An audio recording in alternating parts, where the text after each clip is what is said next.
네, 정치화담여담 오늘은 서영주 전 민주당 부대변인, 김근식 전 국민의힘 비전전략실장, 그리고 SBS 최선호 논설위원과 함께하겠습니다. 세 분 어서 오세요. 네, 안녕하십니까. 네, 윤석열 전 대통령이 오늘 오후 2시에 예정됐던 특검 조사에 불응했습니다. 이 내란 특검이 윤 전 대통령에 대해서 강제 구인에 나설지 관심이 모아지고 있는데요. 먼저 관련 영상 잠시 보시겠습니다.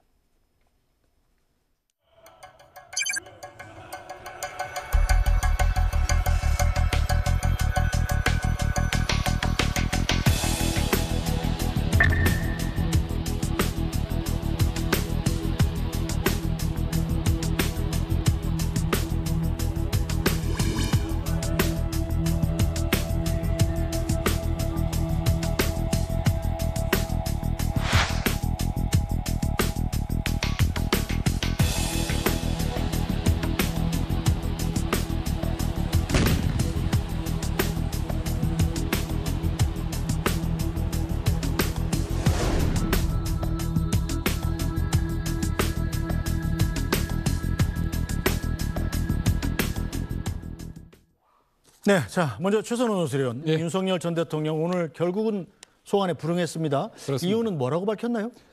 지금 현장에서 전달되는 내용을 보면 오늘 출석과 관련해서 지난번에 건강상의 이유라면서 불출석 사유서를 제출했지 않습니까? 그때하고 상황이 변경된 것이 없다. 이렇게 밝혔습니다. 그러니까 사실상 같은 이유로 출석하지 않겠다라는 뜻을 밝힌 것 같고요. 예측이 많았지 않습니까? 아마 지난 1월에 첫 번째 구속됐을 때도 조사에는 전혀 응하지 않았습니다. 그러니까 이 조사에 응하지 않으면서 아예 이제 공판에 가서 기소를 하면 공판에 가서 어떤 대응하겠다 이런 전략이었는데 지금도 이제 마찬가지 그런 전략으로 나오는 것 같고요. 여기에 대해서 이제 특검이 강제 구인에 나설지, 오늘 바로 나설지 아니면 다시 기일을 지정해서 나설지 이게 관건인데 건강상의 이유라 그래서 이제 불출석했을 때 건강 상태를 점검을 하고 오늘로 다시 출석을 요구했던 것이거든요. 그래서 아마 특검의 강제 구인 이건 시간 문제로 보입니다. 네, 서영주 부대변인, 오늘 불출석 이유 타당한 건가요? 타당하지 않죠. 피의자가 중대범죄를 저지르고 구속 수감이 됐고요. 지금 이제 구속 기소 전인 구속 수사 상태인데 사실 정당한 사유가 정말 건강이 안 좋다면 구치소에 있는 말하자면 의료진이 판단했을 때 소환 조사를 임하기 힘든 상태입니다. 그렇다면 모를까. 소환 의지가 없어서 조사를 받지 않는다? 언제부터 대한민국의 법치주의가 이 피해자가 소환 의지가 없으면 조사를 못하게 되죠? 특히나 윤석열 전 대통령은 재임식에 정말 무슨 고장난 농기처럼 법치주의 얘기를 했잖아요. 물론 그 법치주의를 외쳤던 사람으로서 정말 본인 스스로 지금 법치주의에 부합된 행동을 하는가? 라는 측면에서는 굉장히 전임 대통령으로서도 품격이 떨어지는 그리고 말과 행동이 다른 문제들을 보여주고 있는 것이고요. 사실상 몸이 아픈 부분들에 대해서 자꾸 밑자락을 까는 것은 병보석 신청을 하기 위한 일환이지 않을까 그렇게 보이는데 사실상 강제 구인을 한다 하더라도 강제로 끌어내기가 쉽지 않습니다. 그래서 저는 일단은 특검이 할 일을 할 것이고 윤석열 전 대통령은 어차피 이 재판이나 이 조사에서 본인이 법적으로 대응할 게 없기 때문에 그냥 갈 때까지 가보자라는 방식으로 대한민국의 법치주의에 맞서는 좀 이런 이상한 기괴한 모습들을 계속 보여줄 가능성이 높다. 그렇게 말씀을 드립니다. 네, 자 김근식 실장님, 일단 특검이 윤석열 전 대통령에 대해서 강제 구인에 나설 수 있습니다만, 자 윤 전 대통령 강제로 끌어내서 왔다 특검한테 앉혀놓는다 할지라도 윤 전 대통령이 진술 거부권이라는 걸 행사할 수 있지 않습니까? 그렇게 되면 소용이 없는 것 아니에요? 지난번 1차 구속 때도 비슷한 상황이었죠. 구속이 돼서 인신을 확보했지만 수사나 조사는 이루어지지 못했고 실제로 강제 구인의 방식을 동원한다 하더라도 입을 닫고 거부를 할 경우에는 진술에서 어떤 유용한 어떤 이야기를 끄집어낼 수는 없을 겁니다. 그러니까 아마 지금의 상황은 윤석열 전 대통령과 특검의 저는 기싸움이라고 보이고요. 기싸움은 어느 정도 서로 간에 자기의 카드를 다 보여준 다음에는 아마 진술을 거부하고 조사를 거부하고 특검은 진술이 없는 채로 나름대로의 방증과 증거 자료를 가지고 기소를 할 것이고 재판정에서 그럼 가서 싸우겠다. 재판정에서 무죄를 입증하겠다는 아마 전략이 나갈 것 같은데 그런 윤석열 전 대통령의 전략이 익힌다 하더라도 제가 볼 때는 일관성은 좀 없어 보입니다. 지난주에 재판정에는 불출석했어요. 그 재판정에 불출석했을 때 지금 내란 혐의 재판을 받고 있는 형사재판장이 불출석했는데 그때는 건강상 이유로 불출석했습니다. 그런데 지금 만약에 진술을 특검의 수사를 거부하고 나중에 재판정에서 다투겠다고 한다면 그때는 재판정에 가야 되는 거 아니겠습니까? 네. 그러면 내란 혐의를 받는 재판정에는 저는 가는 게 맞았다 생각이 들고요.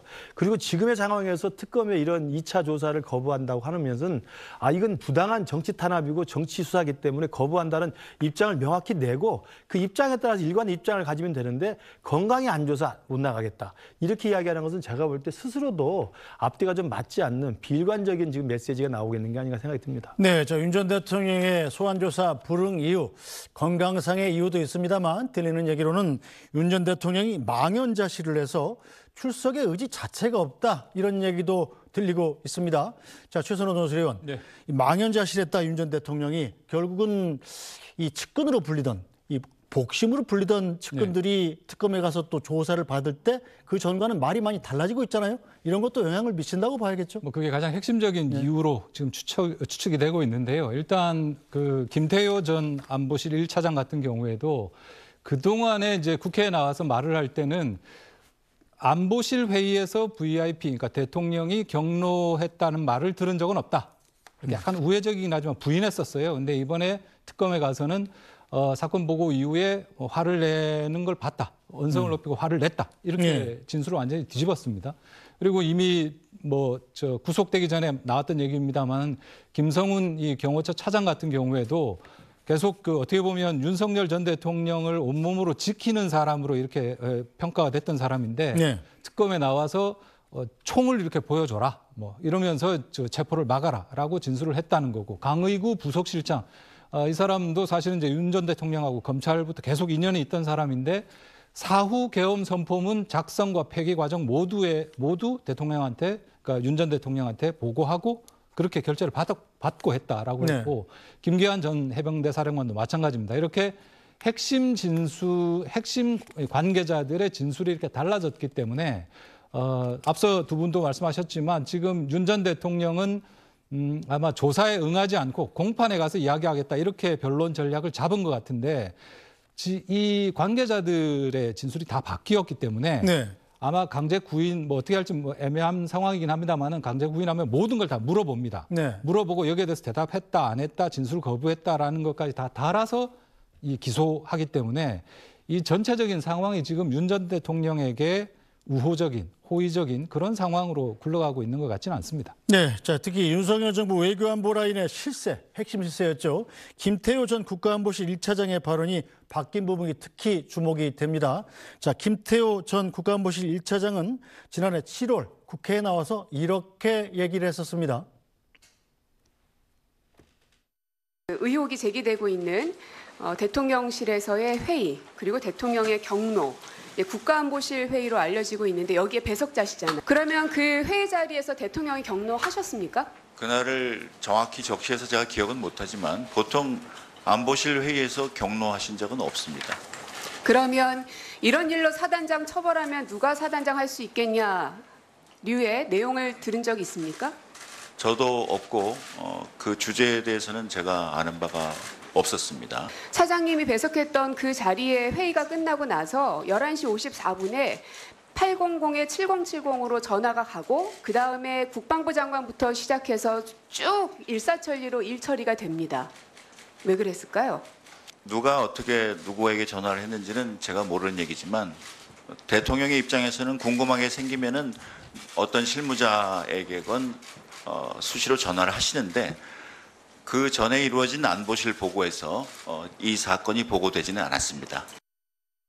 네, 자 김태효 안보실 1차장 외교안보 핵심 실세였는데 저희 뉴스브리핑에도 출연했었어요. 상당히 좀 신념에 찬 분인데 그 당시에 이렇게 신념에 차서 경로한 적이 없다 이렇게 얘기했다가 특검에서는 경로한 적이 있다 이렇게 말을 바꾼 이유가 뭘까요? 일단은 그 윤석열 전 대통령의 인신의 구속이 가장 크게 작용한 것 같고요. 지금 특검의 수사 자체에서 확보한 증거와 증언들이 본인이 더 이상은 거짓말을 할 수 없는 상황에 이르지 않았나 그러기 싶습니다. 김태효 전 국가안보실 1차장 외에도요. 김성훈 전 대통령 경호처 차장도 진술을 바꿨죠. 강희구 전 대통령실 부속실장, 김기현 전 해병사령관. 전체적으로 전방위적으로 내란 특검과 최혜병 특검과 김건희 특검 관련해서요. 윤석열 전 대통령의 부부를 보호해왔던 물꼬들이 다 터지기 시작한 겁니다. 그리고 한덕수, 이상민 이 국무위원들에 있어서도 CCTV를 통해서 거짓말이 확연하게 드러나버린 마당에 이제는 더 이상 숨길 수가 없겠구나. 결국에는 이제 법률적으로 자기 방어에 들어가는 것이죠. 여기서 사실대로 얘기하지 않으면 형량이 더 높아질 것이고 인신의 구속까지도 이룰 수 있기 때문에 일단은 나부터 살자라는 작전이 통한 것 같고요. 사실상 지금 이런 그 윤석열 전 대통령의 측근들의 진술의 변화들은 이 법원에서 영장을 발부할 수밖에 없는 명백한 증거였다. 네. 그동안은 밖에 나왔었기 때문에 김성훈 말하자면 그 김태호 전 차장 자체도 진술을 계속해서 입을 닫고 있었으나 윤석열 대통령이 사라짐으로써 증거인멸의 리스크가 이제 해소됐다는 이런 것들이 특검의 공소장의 어떤 주요한 논거가 받아들여졌다. 저는 이 부분에 대해서 윤석열 대통령이 지금 구치소에서는 망연자실할 수밖에 없는 사실 아니겠는가. 네. 저는 그런 부분에 있어서는 나올 수가 없을 겁니다. 이 측근들의 증거와 증언들을 들이밀면 네. 그 특검 앞에서 윤석열 전 대통령이 무슨 말을 할 수 있겠습니까? 진술 거부권을 떠나서 그 얼굴이 화끈거려서 그 자리에 앉아있을 수도 없지 않을까. 그래서 아마 거부하고 있지 않을까 싶습니다. 네, 저 최상병 수사 외압의 핵심 관건이 바로 VIP 경로설 아니었습니까? VIP가 왜 경로했는지 안 했는지가 왜 이렇게 중요한 건지 설명을 좀 부탁드리겠습니다.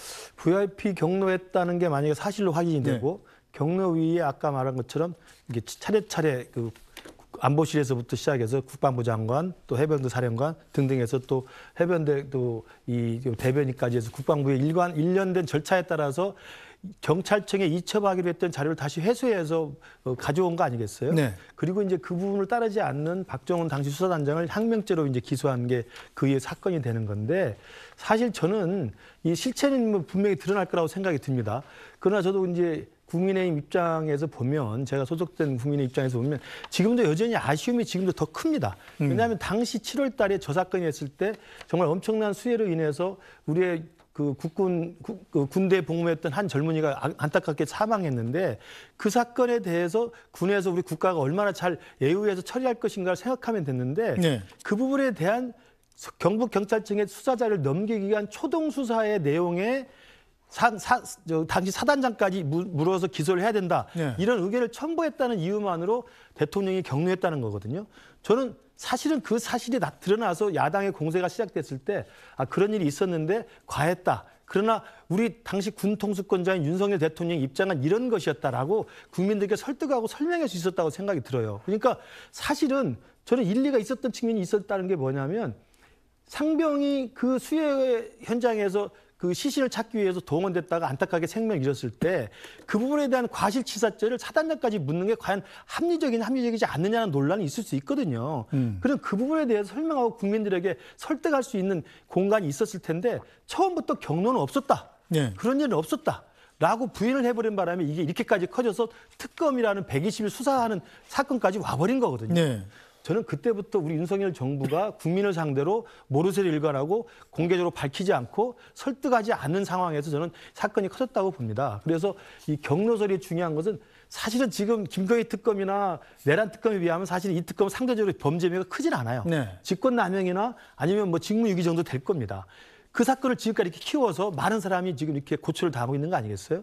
저는 정치적으로 풀어야 될 문제를 정말 그 우격다짐으로 풀음으로써 여기까지 왔던 것에 대해서 전 정권이 정말 얼마나 큰 실수를 했는지 다시 한번 깨닫게 되는 계기라고 봅니다. 네, 자 최선호 논설위원, 이 VIP 경로설이 결국은 이제 이종섭 전 국방장관을 호주 대사로 임명하는 데까지 가는 거잖아요. 그렇습니다. 결국 그래서 조태용 외교장관도 특검팀의 조사를 받게 될 것 같군요. 예, 조태열 외교장관, 조태열, 예. 외교장관도 아마 말씀하신 대로 이종섭 전 장관의 당시에 이제 호주 대사로 간 부분을 놓고서 이게 사실상 이제 빼돌린 거 아니냐 네. 이런 의혹이 제기됐고 결국에는 돌아와서 뭐 조사를 받게 됐는데 이 부분에 대해서도 이제 특검이 들여다볼 것 같습니다. 이게 저 최상병 특검, 최혜병 특검 같은 경우에도 속도를 내고 있고 네. 또 김건희 특검도 마찬가지로 속도를 내고 있기 때문에 각 특검들 간의 속도의 문제도 있을 겁니다. 그래서 이게 맞춰지는 대로 아마 차례차례 소환되지 않을까 이렇게 예상이 됩니다. 알겠습니다. 자, 김건희 특검팀도 수사에 속도를 내고 있는데요. 오늘은 이 국토교통부 또 용역업체를 압수수색했더군요. 예, 그러니까 국토교통부에 대한 압수수색이 진행이 됐는데 검찰 현장 기자들한테 물어봤습니다. 네. 왜 국토교통부는 했는데 그럼 원희룡 전 장관은 개인에 대한 압수수색은 왜 빠졌지라고 이제 물어보니까 지금 분위기가 좀 시간 문제일 것 같다라는 것 같고요. 일단 아까 말씀드린 대로 원희룡 전 장관 같은 경우에도 지금 양평고속도로 관련해서도 문제가 되고 있지만 삼부토건과 관련해서 우크라이나 재건 포럼에 왜 같이 갔느냐 이게 또 네. 문제가 되고 있지 않습니까? 그래서 이런 여러 혐의에 대한 수사의 속도, 조사의 속도가 조금씩 다를 겁니다. 네. 뭐 그때마다 사람 막 부를 수는 없으니까 그렇죠. 그런 내부의 수사의 속도들을 전체적으로 감안해서 아마 압수수색이나 소환의 시점들이 결정되지 않을까 이렇게 예측들을 하고 있습니다. 네, 알겠습니다.